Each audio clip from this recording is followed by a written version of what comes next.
Perfect. And we'll have enabled automatic closed captioning. So if you want to enable captions in this, you can enable captions in the Zoom if you like. And please keep yourself on mute during this presentation, but feel free to ask questions in the chat. So before we get started, before we get too far along, we just want to find out about you, our audience. And so we're actually just going to start off with a couple of polls. I'm going to launch the first poll, which is for folks to identify what sector they're coming in from. We're just going to give a quick minute for folks to kind of just name where it is that they're coming in from. I wish I had pre-recorded some Jeopardy music for folks. But I can do my, we're getting a very good participation rate already. But I could do my very low tech. We'll just give a couple more seconds for folks to answer. Cool. So we'll end this poll. Can folks see the results? No. No. Okay. So share results. So we'll share the results around the sector origin. Looks like most folks here are from philanthropy or nonprofits. Then we have a few folks coming in from government, academia, and other. And then we have one more question for folks, just really quickly to get a sense here. So what is your level of familiarity and comfort with participatory grant making? And so we'll launch this one as well.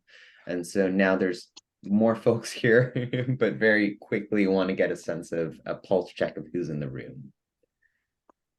And so we'll just launch this for, another 20 seconds or so, just for folks to get a sense of who else is in the room with us. It looks like most folks are answering. We'll just give 5 seconds for any last second stragglers. 3, 2, 1. We'll end this poll. Share results. It looks like folks have a lot of familiarity here with participatory grant making and participatory philanthropy. And so just very appreciative of folks kind of spending time with us here. So thanks for that. Okay. I will stop sharing that piece. So before we get started, we want to make sure that we're all on the same page here. And so for us, we'll just name that participatory philanthropy is philanthropy that uses a range of activities like strategy or evaluation to engage stakeholders or non-donors across the grant-making cycle. And so I'll just pop this definition quickly in the chat just so folks have a sense of what we're using as the definition for this webinar here. And so I have the privilege of being one of the hosts and opening up for this. And so I have had the pleasure of working with Diane and Katie for several years as we've been working towards shifting power in philanthropy. Diana is an independent consultant focusing on global disability rights and participatory practices in philanthropy and more broadly. She was a founding executive director of one of the first global participatory grant makers, the Disability Rights Fund. She lives in the Boston area, is a park runner and mom to a teenager. And Katie is an independent consultant in equity and justice-oriented philanthropy. She helps further shift power to the communities they serve. Before that, she ran the grant making at the Wikimedia Foundation, where she stewards Wikipedia. She is on the steering committee of the Human Rights Funders Network and lives in the Bay Area and has 2 kids. They're both longtime practitioners and advocates of participation and philanthropy, and they are both good friends. And I just want to turn over to those folks. But before I do that, I just want to give a quick welcome to folks. I hope you all are excited to this. And so I'll pass along to Katie. Thank you, my friend. This is Katie Love talking. I am using my phone, which is a little bit difficult for me because I'm supposed to be on my computer, but hopefully you can all hear me. I am coming to you from Berkeley, California on Ohlone land. I am a white middle-aged woman wearing a kind of checkered blouse, bright red lipstick, and if it's not blurred, which my phone has done, a little tiara. I'll hand it over to you, Diana. Hi, everyone. I hope you can hear me. My name is Diana Samarison, and I've been a partner to Katie on this Advancing Participation in Philanthropy tool. So glad to be here with everybody today. Thanks for showing up. I am a mid-50s white woman, blondish grayish hair to my shoulders. I'm wearing a party hat, like a unicorn horn in the middle of my forehead, and I'm wearing a blue shirt with white stripes. Back to you, Katie. Hey, thank you. So today we have the honor and pleasure of sharing with you something we have been working on for years. That is the Advancing Participation in Philanthropy tool. We'll be sharing a little bit with you today about why we developed it, how we developed it, and most importantly, what it is. You'll also be able to hear from a few of the folks who have used it. So today we have Jeree Thomas, the program director at Communities Transforming the Policing Fund at Borealis. And we have Michael Korabas, the director of partner support and grant making at UUSC. So we want to share, because we think it's important, a little bit about why and how this tool was developed for you and for everyone. We kept hearing again and again from foundation folks and grant makers that there was a need to have some specific tools to advance participation at their foundation. So we actually began with the idea of having an external audit where folks would come in and evaluate funders about their level of participatory practice. But we started doing research, talking actually to many of you on this call about what are the change efforts that have been successful in philanthropy and what it really takes to shift power. Many of you and many others recommended we move towards a self-assessment tool.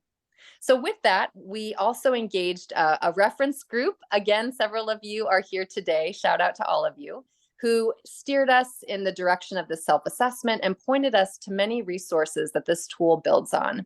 We then did a workshopping session with the PGM community. Again, many of you here today. Thank you for doing that. And with all of that, we developed our first tool. It was very yellow, different shades of yellow, and it was long. Some told us it was ugly, including myself. And with that ugly yellow tool, we invited foundations to pilot it with us. And we had 19 foundations who joined us in that piloting journey to test it out and offer us rigorous and extensive feedback. So throughout these last few years, so many of us have given us guidance, constructive feedback, love, and support. And if you've been involved in some way, would you drop a note in the chat saying what you did or how you were engaged in this work, just so that we can appreciate you and thank you to any of you who were on the reference group or a piloter, or who just, gave us a friendly high five. We were really, really appreciative of all of that.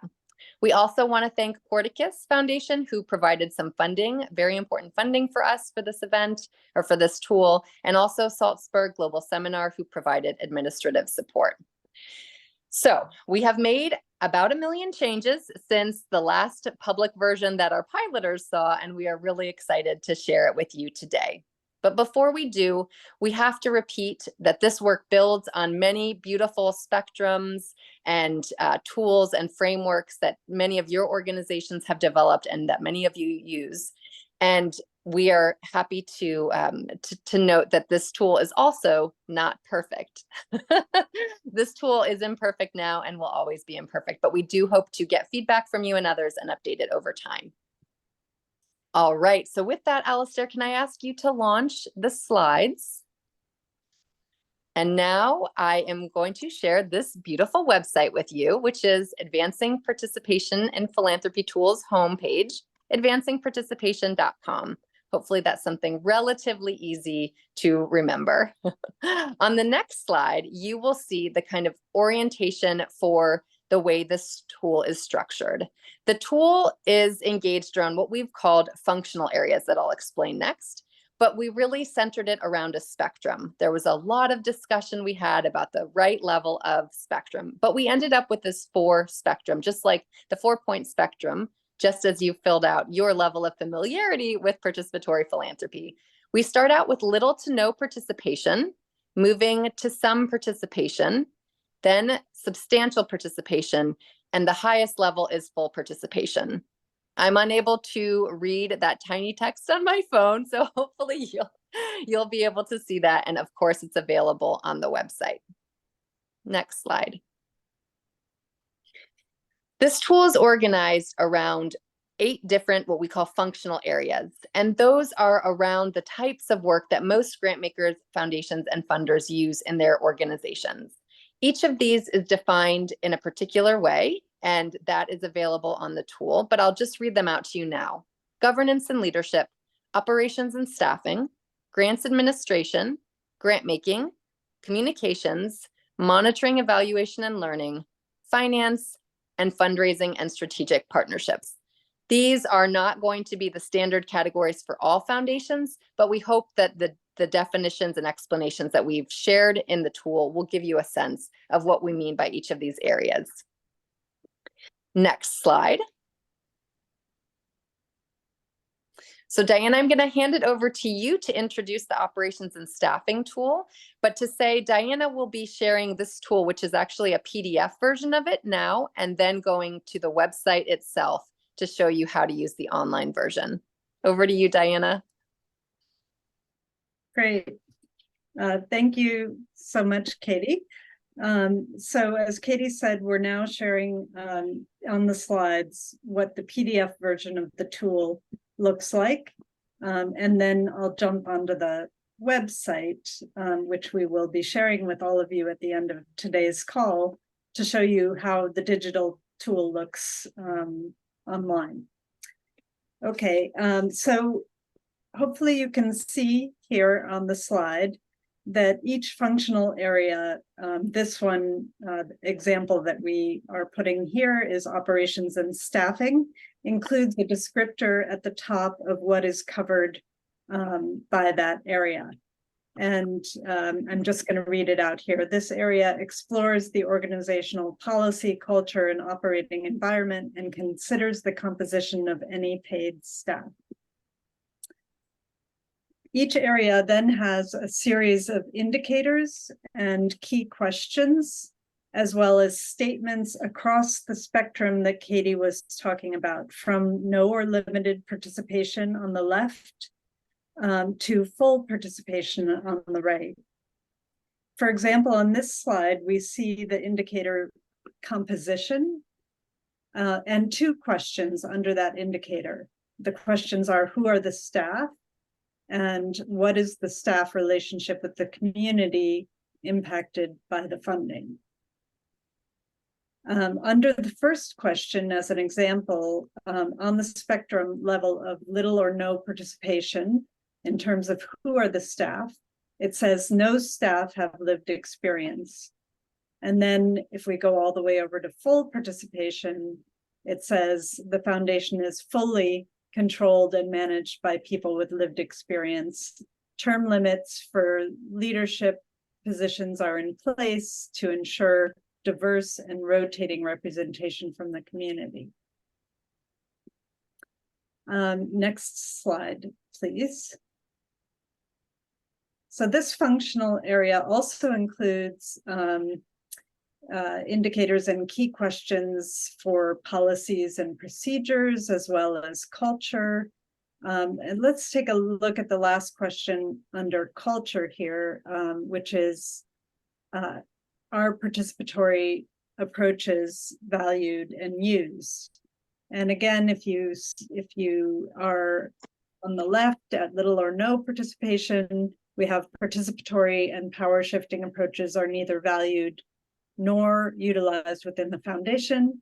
And on the right, under full participation, staff are recruited, hired, and supported for utilizing participatory and power shifting approaches in their work. Next slide, please. These are additional questions and indicators under the culture, additional questions, sorry, under the culture indicator. And they include, is the foundation's culture democratic and open? And is there a focus on diversity, equity, inclusion, and accessibility? Next slide. So under each functional area, there is also space for an individual or a team from that who's assessing that functional area to write out why they selected the spectrum statements that they did. This is important because different people within your organization may have different views on where you sit on the spectrum for various functional areas or even the indicators within the areas. And in our opinion, surfacing these critical discussions is part of the point of the tool and part of the process of becoming more participatory. You'll also see that each functional area includes additional questions to think about. So just one example here, does the foundation offer training and support to staff to develop skills on participation, including facilitation, group dynamics, racial equity, inclusion, and accessibility? And each functional area also has a list of resources which may be helpful as you consider making changes to your practice. So now I am going to do my best to share my screen and show you the virtual tool. So give me one sec. All right. It works, Diana. Yay. Okay. So this is, this looks very much like the first slide that Katie shared, but this is actually the live website. Yay! And you can see that on this landing page, there is a button at the bottom that allows you to access the tool. Also at the top, there is a drop-down menu that allows you direct access to the tool and the different pieces of it, the different functional areas as well. So I'm going to click on operations and staffing and show you how this looks as a digital tool. So again, here's the operations and staffing description that I read out. You can click the button begin assessment. Anticipation. All right, here it is. Begin. So here again is that indicator of composition, who are the staff, and the 4 choices from little or no participation to full participation. And just for play purposes, I'm going to pick some participation. And then we get the second question, what is the staff relationship with the community impacted by funding? And again, for demonstration purposes, I'll say substantial participation. And then it's going to ask me, well, for that indicator of composition, why did I choose those statements? So I'm going to say something very comprehensive like that. And click OK. And then it will take me to the next indicator. I'm not going to go through all of these now. I think you get the idea. Hopefully it's pretty straightforward. But we are inviting all of you after this call to take a test run and to let us know, of course, if there is anything that is not clear. Katie, I think you may have wanted to show. Yes. People, So actually, yeah. be my little mouse, Diana. Can I direct you? Thank you. You mind. So this website offers many available. A lot of information and a lot of tools. And one of the things that we really do want to uplift on this webinar is the resources page, where many of you over the last year or so have shared specific examples of tools that you reference and you go back to. These are ones that we have that we believe will offer benefits for folks who are looking to advance from one level of the spectrum to another. that there are tools available that you can go through that are general. And you can see Diana, as Diana scrolls down, we have organized them also by functional area too. So from governance to leadership to grant making resources, where you will see many, down to communications, monitoring, evaluation and learning, finance, fundraising and strategic partnerships, etc. So this is a place that offers additional tools. And if there are tools you feel are beneficial and should be shared with the world on this page, please let us know that too.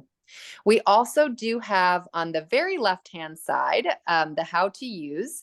So if you go, if you click on the how to use page, you will see, Nikki, I actually haven't seen your full question, but I think it was about how many people, whether a full team could use this. And so there are a few tips here that we wanted to make sure people know about. These come from so many of the piloter experiences about how to use this tool. And we have a few tips here that include identifying a lead or facilitator for the assessment, considering how your foundation is structured and which functional areas of the tool are relevant. So you might select some, not all. Holding a meeting where the lead can introduce the purpose and the goal and explain the process. Step number 4 would be reviewing the participation spectrum for each relevant functional area.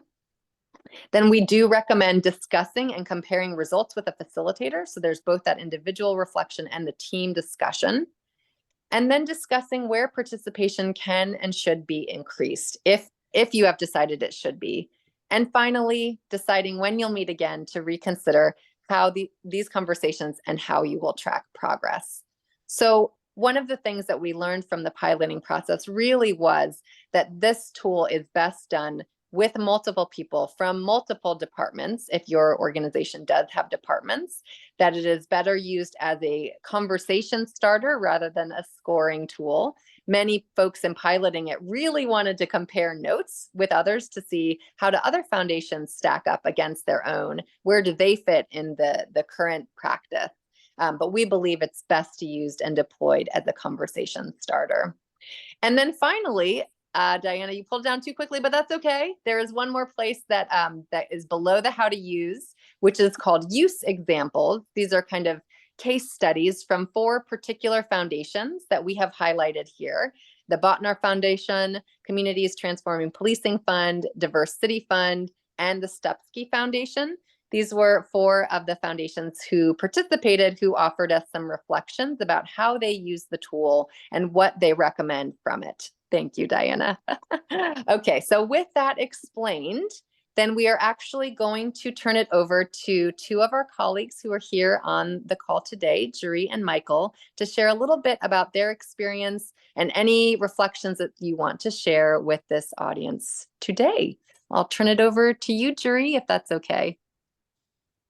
Oh, sure. I will kick us off. Hello, my name is Juri Thomas. I go by she, her pronouns, and I'm the program director of the Communities Transforming Policing Fund.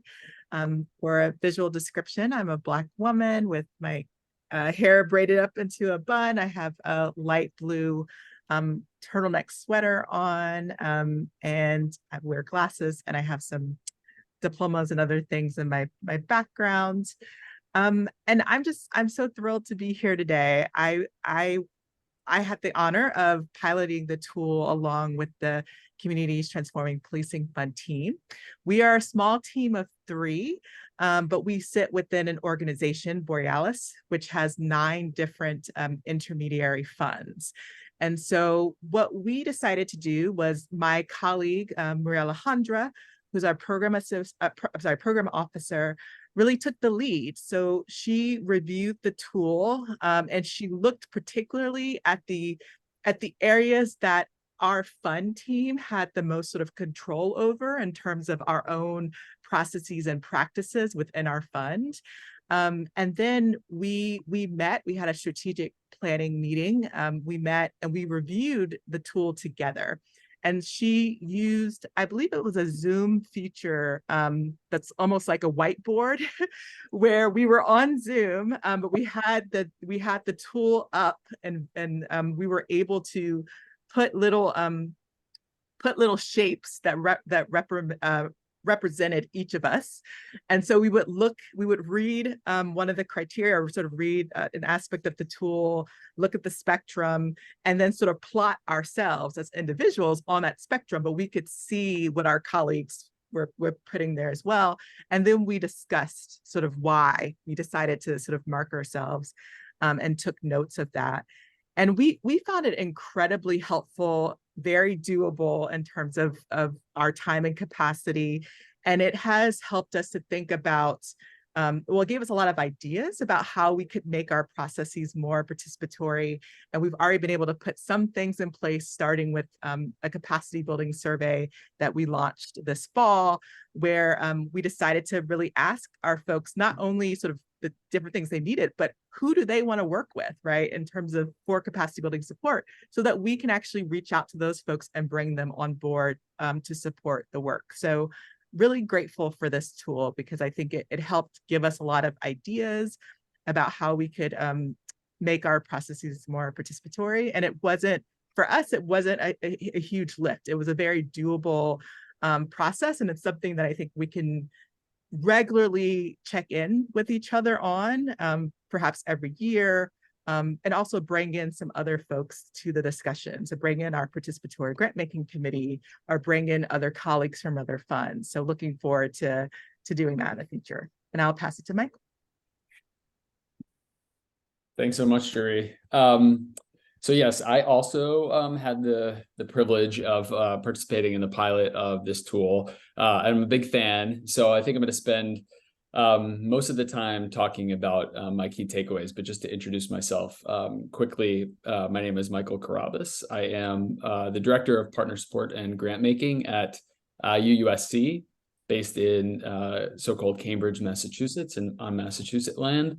I am a 40-year-old white man with glasses and a light beard, and I'm appearing on screen in black and white, which is my norm in Zoom meetings. So my process, the process that I led at UUSC, was very similar to what Jury described. So I'll just kind of quickly run through it to give sort of just another example, and then talk a bit about some of the takeaways that we had. So I was the team lead, and very grateful to the recommendations that are provided in the tool in terms of how to think about the process. So we pretty much followed those. I introduced the tool at a management meeting. So that's a regularly occurring meeting that we have at UUSC, where the team leads across the organization meet to just talk about institutional priorities every other week. UUSC, just maybe by way of a bit of background, is an intermediary funder. We work with grassroots groups around the world, and we are also do advocacy research and sort of other programming. So grant making is a piece of what we do. So we have these regularly occurring meetings where I introduced the tool, one of which I introduced the tool, explained kind of its importance, and the institution is familiar with participation and what it means in some areas, but really kind of bringing it into the work of the rest of the organization was part of what was really exciting about this. And then I asked for folks to just volunteer to participate, because it felt like the kind of buy-in that we really needed to sort of come from that sort of volunteer spirit. In particular, it being a pilot, it felt like the best way forward. And we actually had folks raise their hand from development, communications, research, which isn't a functional area that's identified in the tool, but we have a research team and they wanted to participate. It's a participatory action research team, so it makes sense. Our executive team, and then myself as the grant making lead, agreed to participate. So we met as small groups and talked about the application, and then did our own sort of implementation of the tool, shared our findings in small teams, and then came back as a large team to discuss. And then small teams are holding the next steps. I spent a little bit more time talking about that than I anticipated. But just in terms of, and it was a smooth process. I'll talk a little bit about buy-in in a second, but some of the things that I most like about this tool, One was advancing the conversation around participation at the institution has been something of a struggle. And this gave us a really clear action item in terms of how to move that conversation forward. So let's just see how we're doing. And that was kind of the invitation. For the sector, what feels really exciting is about how this moves beyond just grant making. So if you engage with this tool, and even just from Diana and Katie's descriptions of it, you can see how this really takes us beyond just do we have a participatory grant making program or not? And that feels really important to me. The fact that there's a continuum really of participation, and it's not overly complicated, it provides an easy access point, and it also acknowledges the complexity of how participation looks across institutions. Equity and justice are deeply embedded in it. So obviously participation is an equity and justice issue, but you could see just even from the brief display how those issues are in some of the resources, how lived experience is honored, and things like that. Yeah, like I said before, the way that we were able to engage the entire institution, including like even just in the initial conversation, our finance and ops team, even though they didn't decide to engage, in terms of what participation means, felt like a really good opportunity for us. And one of the areas where we struggled was around this question of buy-in, and like was reflecting earlier about like what we could have done differently to get sort of more robust participation, even though it felt like we had a good sample size, and just thinking about how I could have engaged in that process with a bit more intention and maybe with a bit more capacity, but was really excited about the initial rollout. And one of the things about the online tool that feels so exciting is that like we can do this again, right? And it feels like the kind of thing that we can engage in a regular way. And just the last piece I'll share is that like the ugly spreadsheet that we had to engage with, like this, it was so exciting to use that and then see the online tool. It is super easy to use, and it feels very easy to engage in a way that maybe a spreadsheet isn't. So there's also depth to it and things about it that weren't present in the pilot. So it's just really exciting to see where this has gone. And I'm personally really looking forward to applying it again and seeing, what else we learn. So yeah, super grateful to Katie, Diana, and the whole community for helping to develop and inform this. I'll stop there. Thank you so much, Michael and Juri. I've really, really enjoyed learning from you both as we go, and many others who have engaged in this process. At one point, we were trying to count how many people had been involved, and maybe the number's somewhere around 100 or so. So each person who has contributed, we are so grateful, and we continue to learn from you. I think we would like to go into some of the questions. And Alistair, I'm wondering if you could read out the ones that have come in so far, and we can take them one at a time. And then for other folks who prefer to articulate their question with their voice, we can also make that happen too. Is that possible, my friend? Yeah, definitely. I think there's a couple questions that have already been asked and answered in the chat. So it looks like the next question is, can the tool be used for participatory grant making pilot projects within an organization, or is it primarily geared towards the whole organization? Good question. I'll start with that one. Diana, you can answer, and any of the, and Juri and Michael also, if you have thoughts about that, that'd be interesting to hear. This tool, as Michael was just saying, was really designed to go beyond just grant making. That grant making is certainly one element of what foundations do, but there is so much more where we would love to see the participation of people with lived experience. But you could very much use the functional area of grant making to look at where that pilot is falling, what level of participation has been embedded in the grant making functional area. So that's one of those 8. Diana or Juri or Michael, anything to add to that one?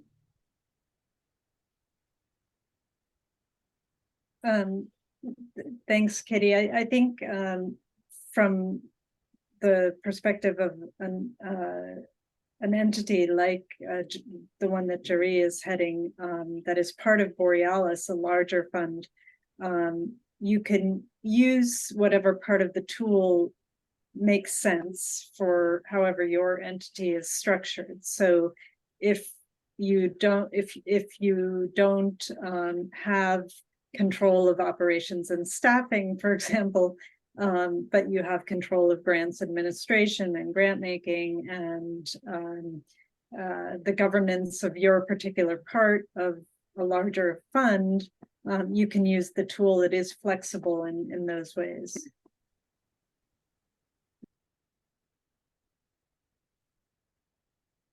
Jerry or Michael, did you want to chime in on that one? Jerry speaking, just echoing what Diana just shared. And I think for our team, it helps. I think it will help us when we are able to roll it out beyond CTPF, because we've done it before. And so that I think will help with some of the buy-in of bringing other folks on board when we're able to share some of what we were able to learn from the process. I don't see Michael jumping at the bit to unmute. And so I'll also just say, in terms of the questions that had come in, and I'm shifting gears to other questions, there are a number of questions around data pieces. I'm trying to pull, so just naming for folks in the chat, a couple of questions that have been named and answered is, how long did it take to use? Michael chimed in, spent about 2 to 3 months with it. And Jerry as well chimed in about 2 to 3 months in terms of that timeline. And then there's a question around, are answers saved as data in the back end? And if so, what will the data be used in future ways by a team? And Diana chimed in that you can print out answers. Data is saved anonymously, and we're planning to analyze and present that data as people start using the tool. And so there were a couple other questions that came in really around that data. And so I'll just lump these 2 questions together and then ask presenters to chime in. One question is, can the tool be used, or sorry, is there a summary report that is produced after the tool is being used? And that's by William. And then there was another question by Karina around, does the tool being online enable some kind of knowledge management measurement? That is, when you took the assessment in 2023 and you were here, and in 2024 you were here. And so I think we touched on that, but I'll defer to other folks around those questions.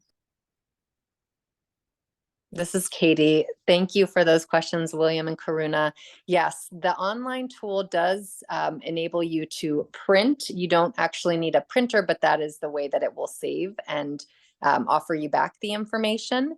There is no way that I think the tool has right now to kind of log you in and save your personal results from 2023 to check again in 2024.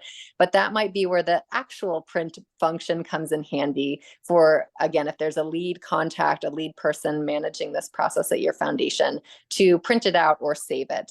There is also on the website, not only, of course, the interactive tool that offers that printed version, but there is the PDF version of it. So that's a quite long document that prints as some 50 or 30, I don't remember how many pages. And that includes space for you to type out or write out by hand how you select, what you selected and why you selected them. So that version is something you could review and repeat. And there also is a accessible Word version as well. It doesn't include any of the colors or the beautiful Mobius strips, or as we like to call them, colorful blobs that make it so much better than the less attractive yellow version we had before. But there are multiple formats that we hope will enable you to see where you are now and then check it again. But Karuna, I do think that's a really interesting question that perhaps we could revisit again if there would be a functionality to save your responses and then check again in some future moment.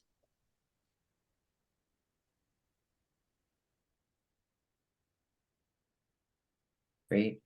Next question is, for smaller organizations, is it appropriate to use this tool in facilitated discussion with the board of directors?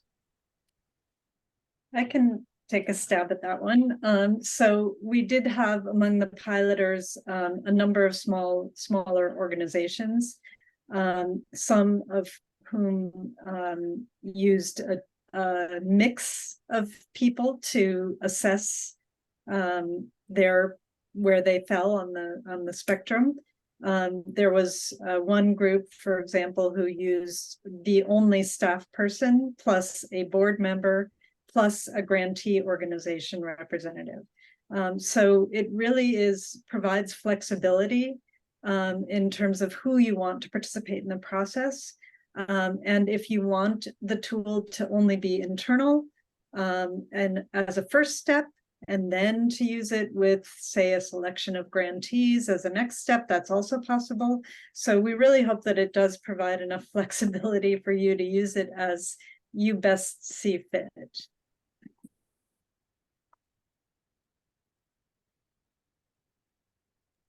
There is a brief question around print. Can you print answers, or is the print function mainly for the template or the PDF document?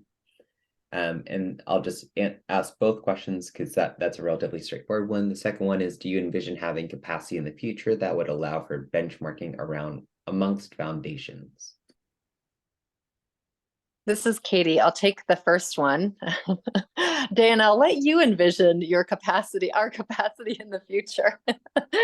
But in terms of the question about printing answers, if Diana had gone all the way through all of those questions and statements that she was showing you earlier, you would have seen it actually does come to a completed version where it will show you what you selected for each question, where you found yourself on the spectrum, and any notes you had shared about why you selected those particular statements. So from there, you can hit print, and that will either it will allow you many options, but you can print it out from a physical printer, you can save it as a PDF to your document, etc.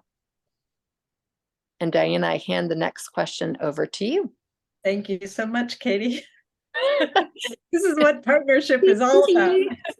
Giving your partner the harder question. So the capacity to allow benchmarking. Well, we went back and forth a lot in the development of this tool because we did have some people who participated along the way who were very interested in kind of comparing themselves, let's say, to others who were using the tool. And that is something that we are still considering, is how do we enable peer-to-peer conversations around where different foundations are on the spectrum that we use in this tool. Could we set up some peer discussion groups? This is all great ideas and possibilities for the future, and we are envisioning a page on the website that will explain these kinds of new ways and support methods that come to us from all of you or from our own brains once they get out of the fried mode. So that we can offer these more capacity around using this tool. But I have to say that in terms of scoring, we decided against a scoring use of the tool. Initially, we had 1, 2, 3, 4 kind of setting on the levels of the participation spectrum. And then people thought, well, maybe I can just score myself afterwards. Oh, I got a 30 out of a 40, but we all felt, majority of the participants felt that it was better used as a discussion tool rather than a scoring mechanism. We did have in the pilot a shorter version of the tool, which pulled out some key indicators from each functional area, and we are considering putting that shorter version of the tool onto the website at some point. And that may be a way to have more of a scoring mechanism, or a score come out as a result. So thank you for the question and the ideas, and keep them coming. I don't think I see any more questions in the chat, but I am seeing lots of appreciations and excitement for the tool. Are there other questions from folks that are in the room and maybe want to come off mute and ask questions? Just leave a couple minutes for that.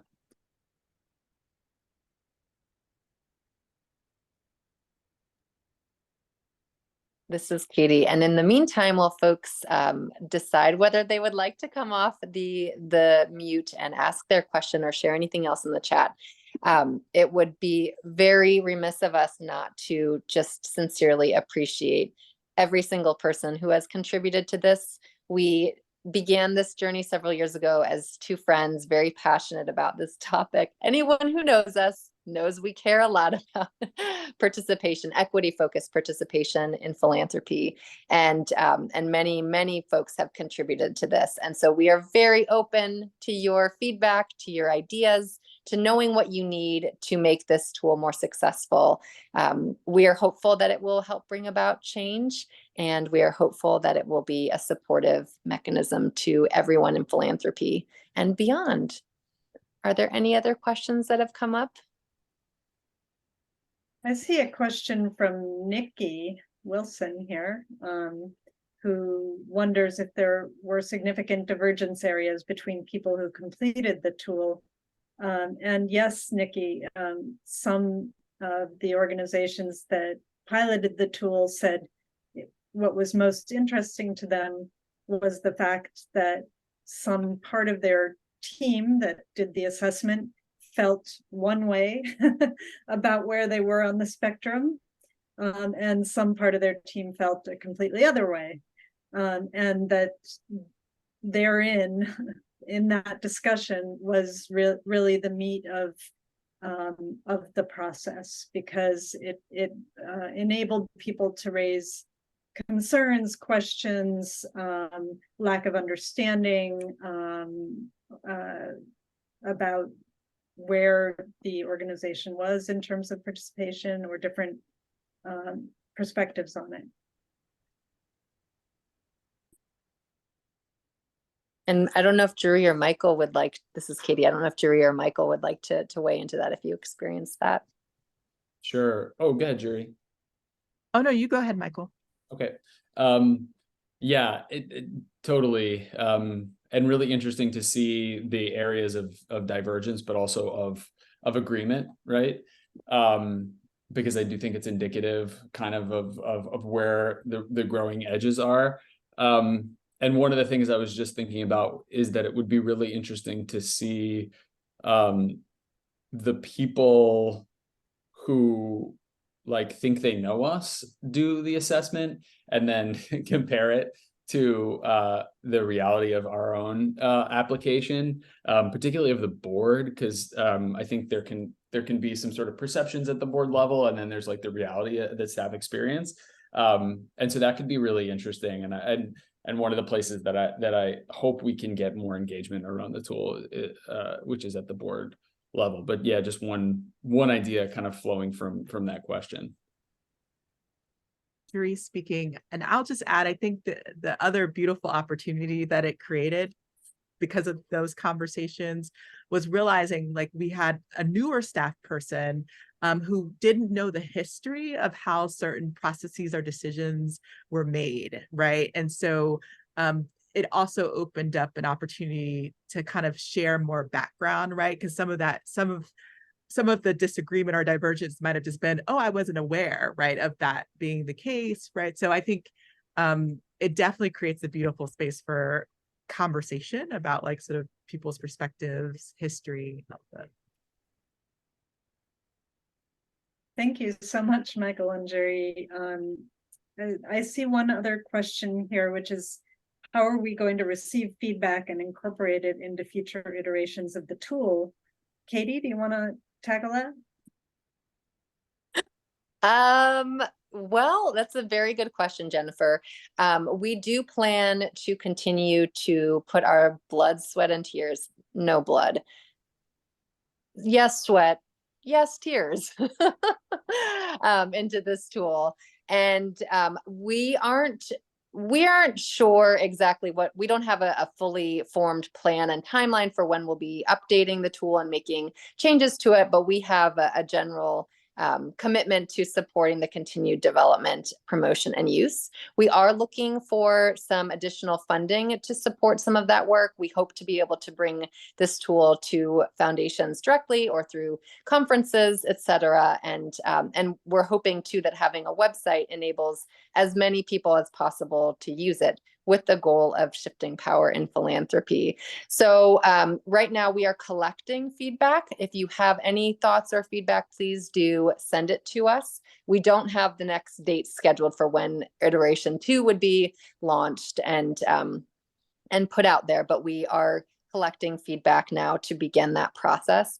As you might imagine, there's a whole back end that needs to be copy edited and then designed into a PDF and put on the website. And so we are not making small language changes right now at the moment, but we are collecting them. In fact, several of our piloters have shared some additional feedback recently that we are tracking and hoping to make some changes soon.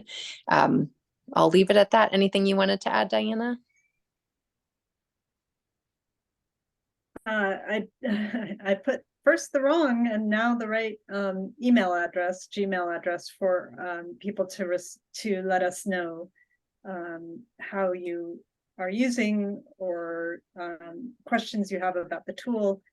So our email address is advancingparticipation@gmail.com. And let's see, I think, yes, there are some other questions here. Jerry, thank you for noting that you can, as a team, take notes and then use that in your work planning conversations, and also use those notes to look back at as you do another round of assessment in a previous year.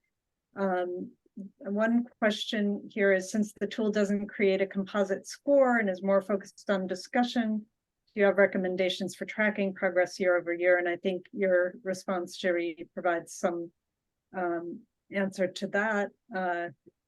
And I think we also talked about how you can print out your responses.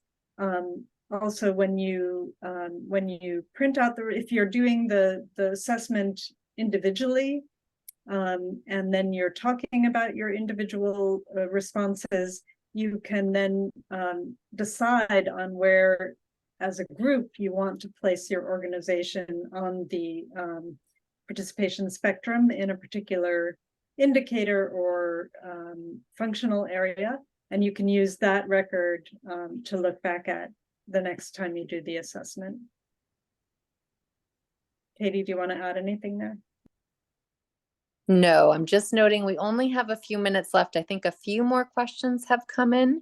So we want to try to answer them quickly.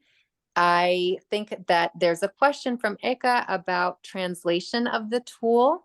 And I see that one has come in. Yes, we do need funding. We are seeking some funding for translation, but we also have had some conversations with the participatory grant making community about when the appropriate moment for translation would be, given that translation is a complex issue, and the term participatory philanthropy, participatory grant making don't have standard used translations in many other languages. So we are considering that. If you have ideas, talk to us. And then the other question that I've seen is about examples of how folks have integrated their organization's result into their work. So I wonder if we could hand it over to Jerry and Michael for any comments about that, and then go to you to close, Diana.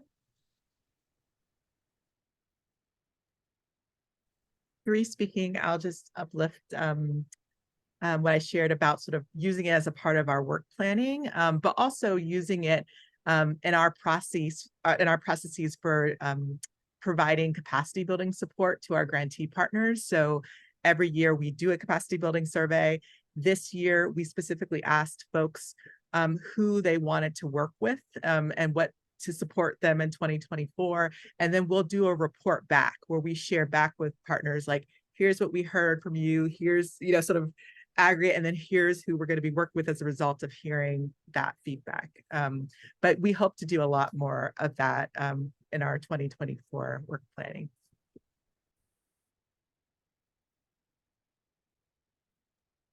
Okay, I'll share really quickly. Yeah, likewise, sort of implementing the tool was a part of my own personal sort of work plan last year. And then like next steps around kind of applying what we learned this year. And then a question that remains is like sort of how to develop that kind of process more institution wide, and that's a larger conversation. And then there are like discrete areas that we found where it's like, oh, this is a relatively easy place for us to apply our learning, like around closing feedback loops with our partners. So it's like something that we hadn't really thought about that emerged from this process, and something that we can very like concretely move on this year.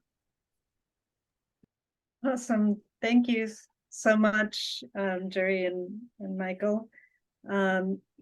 So just because we are at the very end here, we don't want to forget everyone who has helped us along this journey. You'll see a slide with many names here, probably hard to read, but we have mentioned that we had a reference group. We had the participatory grant making community that was very helpful. We had 19 piloting foundations, and Jerry and Michael represent 2 of those here today. We also had funding support from Porticus Foundation, administered through the Salzburg Global Seminar. And we had a designer, Claire Lenobel, who helped us with getting away from the yellow grid and creating the beauty that it is now. And so many more people. I don't want to name names but so many of you who are here today and have been with us throughout the journey. So thank you so much. What is next? We've talked about already further development of the tool, promotion of it, creating more user examples from people and organizations who use the tool, creating a facilitation guide, adjusting the language of the tool after getting feedback, putting up that shortened version of the tool and some instructions for using that. We've shared our email already. It's advancingparticipation@gmail.com. Please reach out to us if you have questions that we haven't answered, ideas for further dissemination of the tool, or if you want to give us some money to do something special with the tool, we're here as well. Yes, thank you so much for being with us today and helping us to celebrate what's been a couple of years journey. We are happy to have worn our party hats, and we're really celebrating. And if I can, I will exit with a celebration again. Let's see if I Thank can. you, everyone. Thank you, especially to Jerry and Mike. You. They're so grateful for you all. Thank you so much. Can't wait to continue the conversation.